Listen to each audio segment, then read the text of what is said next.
Welcome to Conversations. I'm Muqtadar Khan, your host, and today I'm going to talk to you about a further escalation by President Donald Trump against India. It seems that he has taken a profound dislike to India all of a sudden. India was the darling of the West for the last 4 or 5 years. Prime Minister Modi was felicitated wherever he went. Here in Washington, Prime Minister Modi had two events, one state event in the White House and then a private luncheon with President Biden and the First Lady Jill Biden. He addressed the joint session of the two houses, the Senate and the House of Congress. So it appeared as if the most important relationship on earth was that of the United States and India. And now suddenly Donald Trump is simply blowing it all up. His latest escalation is when he was asked as to when he's going to restart negotiations with India. He said that not until things are resolved.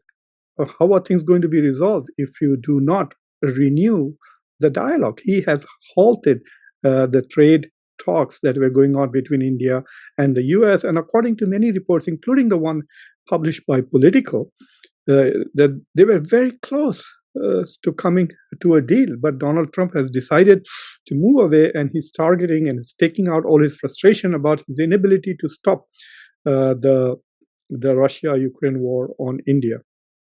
You know, as you all, those of you who watch Conversations regularly, I had shown an optimism that, look, there are two 25% tariffs. One is the reciprocal 25%, and one is the penalty for buying Russian oil.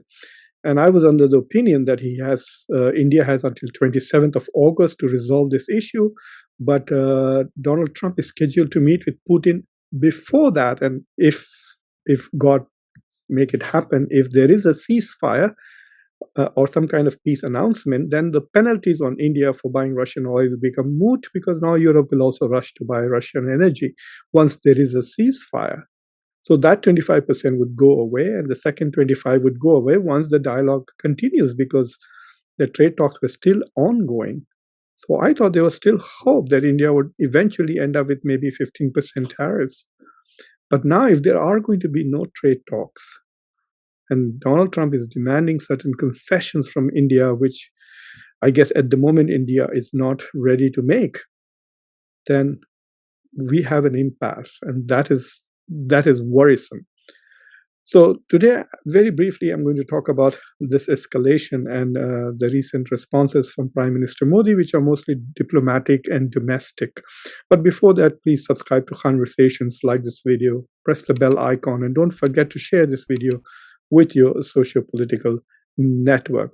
So Donald Trump halts all discussions with India on trade talks, throws the ball back into India's court, and basically demands concessions which India is unable to make. Prime Minister Modi responds by giving a speech in Hindi in which he says, under no circumstances is he going to sacrifice the interests of the farmers and those people who take care of fisheries and I guess the poultry and dairy. So basically, he's not going to sacrifice, basically, he's not going to open the agricultural market of India to the United States, which is one of the conditions or one of the demands of the US. But then he starts what I see as as a telephone diplomacy. So he takes a phone call from Lula, and they talk about their joint trade practices and hope to raise the India-Brazil total trade to $20 billion. It is much, much less than it. The trade between India and Brazil is insignificant, even though these are two important members of BRICS. India-US trade, let me remind you, overall is over $300 billion if you take goods and services. Services are nearly $200 billion, and goods are about $130 billion between US and India. And now India responds by doing that. Prime Minister Modi announces that he's going to visit China and Xi Jinping on the 31st of August. He sends his national security advisor, Ajit Doval, who is welcomed by Putin. And now Prime Minister Modi has another phone call with another BRICS member with Putin. Nothing much has really come out of the discussion on the phone call with Prime Minister Modi and Putin. Modi called him and they talked about it. Modi told him it would be great if he can resolve the Ukraine issue quickly so that India can escape this tariff. He didn't say that, but he just said he hopes that he quickly. You can see the Prime Minister Modi's tweet, and then he invites um, Putin to come to India by the end of the year.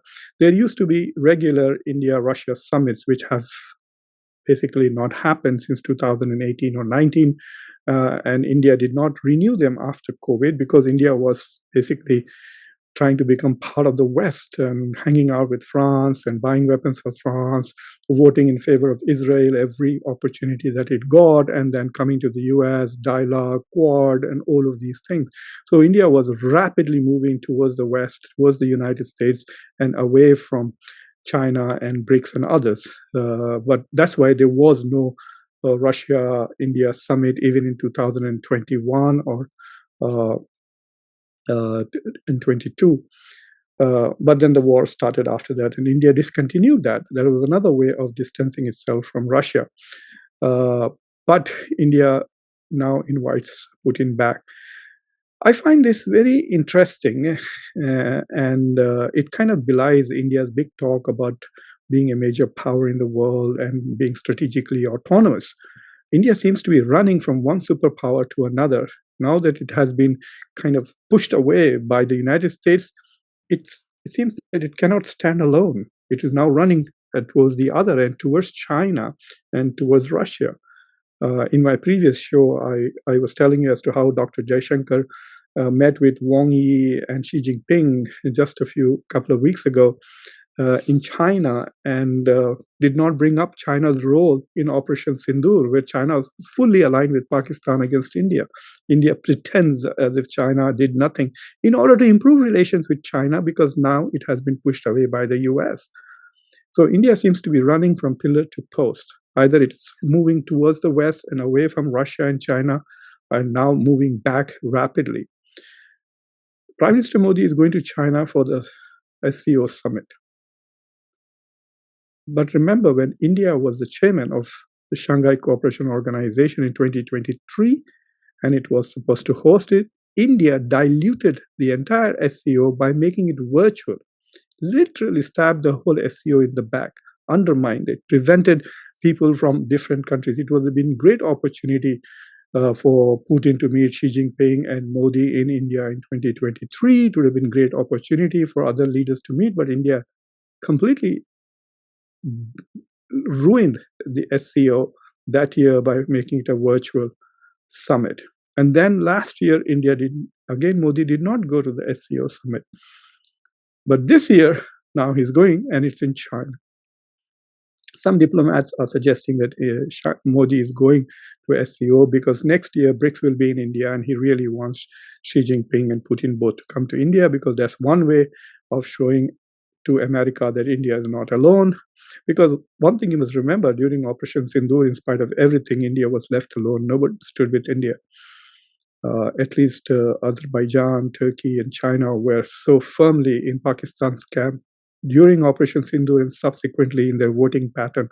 But the United States was not with India, neither were other Western countries, because they were still very angry with India's position vis-a-vis Russian oil and the Russia-Ukraine war. India has never condemned Russia for its invasion of Ukraine, just as India has never condemned Israel for the genocide that it is committing in Gaza. So, but India now wants to move closer to BRICS suddenly. In the last 4 or 5 years, while India was moving towards the US, India had become actually a problem both in BRICS and SCO. In SCO, just a few weeks ago, when SCO tried to pass a resolution, because one of the members of SCO, which is Iran is a member of SCO, was bombed by Israel and the US, and SCO wanted to condemn. India blocked that resolution.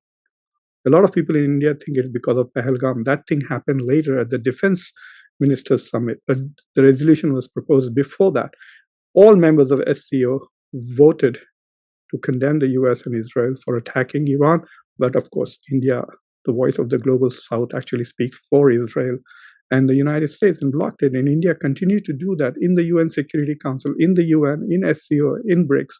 Now suddenly Trump basically tells India to go jump. And India now is running to BRICS and wants to energize BRICS, wants to energize RIC, wants to energize SCO. Everybody is going. There's like a one-way train going from Delhi to Beijing. First Rajnath Singh goes, then Jaishankar goes, now Modi is going. So suddenly India is, and to me that raises the question as to where is India's much talked about strategic autonomy? You seem to be running from pillar to post. And the signal that it sends to America is that, okay, India is feeling the pressure and India is weak. And let me tell you substantively, if India-US relations, God forbid, they don't happen, but if they go really sour, then there's $340 billion of trade, services and goods that India has with the US. You think India is going to be able to replace that with China, Brazil, and Russia? No way. With 50% tariffs in place, India's $85 billion of trade will completely come down. That will get down to less than 20. So India stands to lose $65 billion of exports to the US. You know how much India exports to China? $14 billion. And to Hong Kong, $6 billion, total 20. You think that 20 is suddenly going to increase? You think China and Hong Kong are going to buy more from India because India is not exporting the stuff to US? They're different things. You know how much China and Hong Kong export to India? Together, nearly $150 billion. So this talk about BRICS is as a replacement for India-US relations is not economically serious at all. It's hundreds of thousands of Indians come to the US for jobs.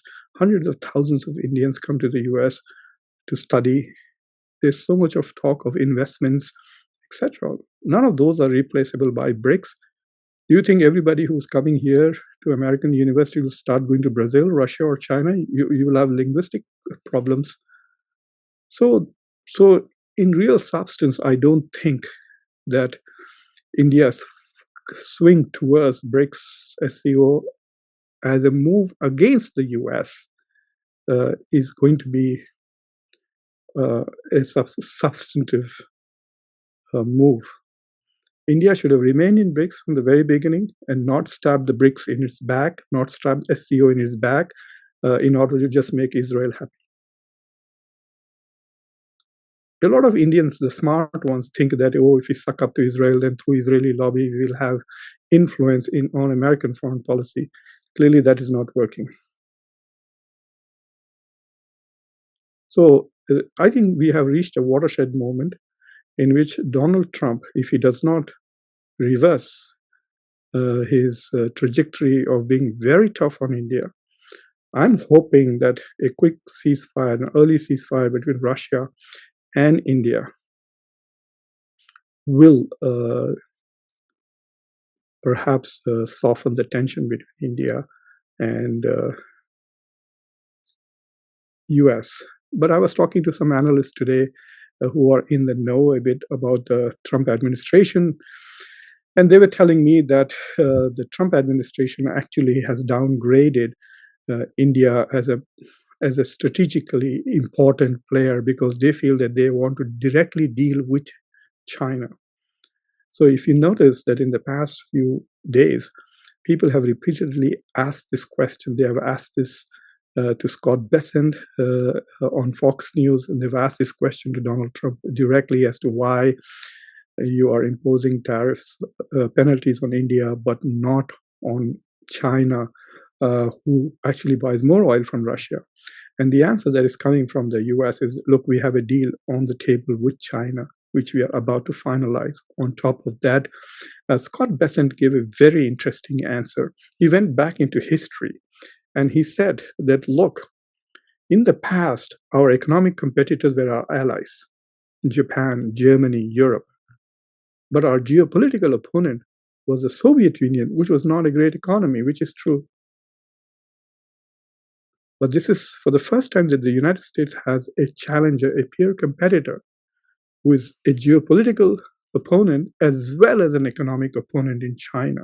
So they're taking China far more seriously. And so they think that they would rather negotiate and make a deal with China. And if they can do that, then India as a bulwark against China, as a balancer against China, India's importance and significance to the United States, strategically speaking, diminishes. And I think that is where we are at the moment. And it is quite possible that the American way of thinking about the strategic importance of India has reduced, and therefore Donald Trump is unwilling to make concessions to India in the trade negotiations and was so quick to pick only on India and impose penalties. There's another point of view that if India is punished, then others that are in line, like Turkey and United Arab Emirates, who are buying Russian oil, will get in line. But UAE, which is such a close partner of the US, is part of I2U2 with India and Israel, was in many ways on the forefront of the Abrahamic Accords, continues to buy Russian oil, and very recently they have upped their relationship with Moscow. So all is not going well for Donald Trump. Nevertheless, I think that this telephone diplomacy by Modi may be impressing his supporters and followers, and the Godi media, they are getting lines to brag about as if India has done something phenomenally significant by talking to Lula on the phone and talking to Putin on the phone, or announcing that they are going to visit China. But it's very clearly here in Washington, nobody's impressed.